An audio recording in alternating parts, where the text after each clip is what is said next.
نحمدہ و نصلی علی رسولہ الکریم اما بعد اعوذ باللہ من الشیطان الرجیم من حمزہ و نفخہ و نفثہ۔ سوال کا دوسرا حصہ تھا کہ کیا جادو سے موت بھی واقع ہو جاتی ہے؟ ایسے کئی جادو کی اقسام موجود ہیں جس کی وجہ سے انسان کی موت بھی واقع ہوتی ہے۔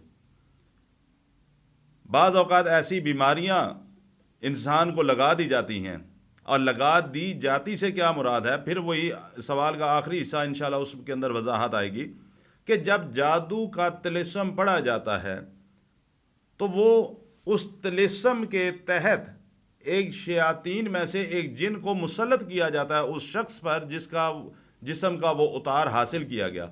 اب وہ جن اس انسان کے جسم کے اندر موجود ہوگا، اور جسم کا جو مطلوبہ یا جو مقصود حصہ ہے، جو بیمار کرنا مقصود ہے، اس حصے میں اس حصے کو نقصان پہنچانے کی کوشش کرے گا، اور بظاہر ایک میڈیکلی بیماری بھی سامنے آ سکتی ہے۔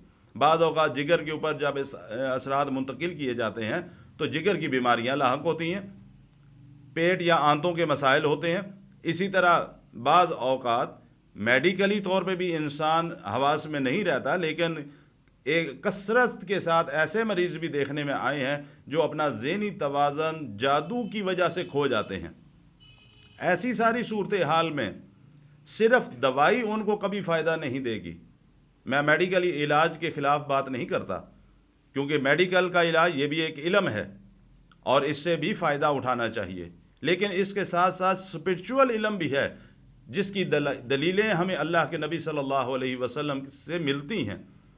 تو جب اس طرح کا مریض ہوگا جو اسپرچول مریض ہے اور اس کو بیماریاں بھی لاحق ہیں، اس وقت ڈاکٹرز کی میڈیسن اس کو اس وقت فائدہ دے گی جب ساتھ ساتھ اس کے اسپرچول علاج بھی کیا جائے گا، اور اسپرچول علاج قرآن سے ہی ہوتا ہے۔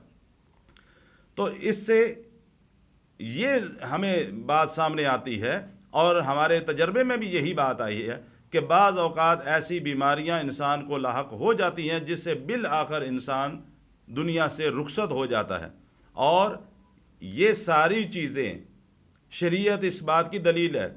میں نے ایک گفتگو میں یہ بات کہی تھی کہ رسول اللہ صلی اللہ علیہ وسلم نے فرمایا کہ نظر بد کی وجہ سے ایک وقت آئے گا کہ نوجوانوں کی ایک کثیر تعداد جو ہے وہ قبروں میں چلی جائے گی۔ اگر نظر بد سے موت واقع ہو سکتی ہے تو لا محالہ جادو سے بھی انسان کی موت واقع ہو سکتی ہے۔ اللہ تعالیٰ سمجھ کی توفیق عطا فرمائے۔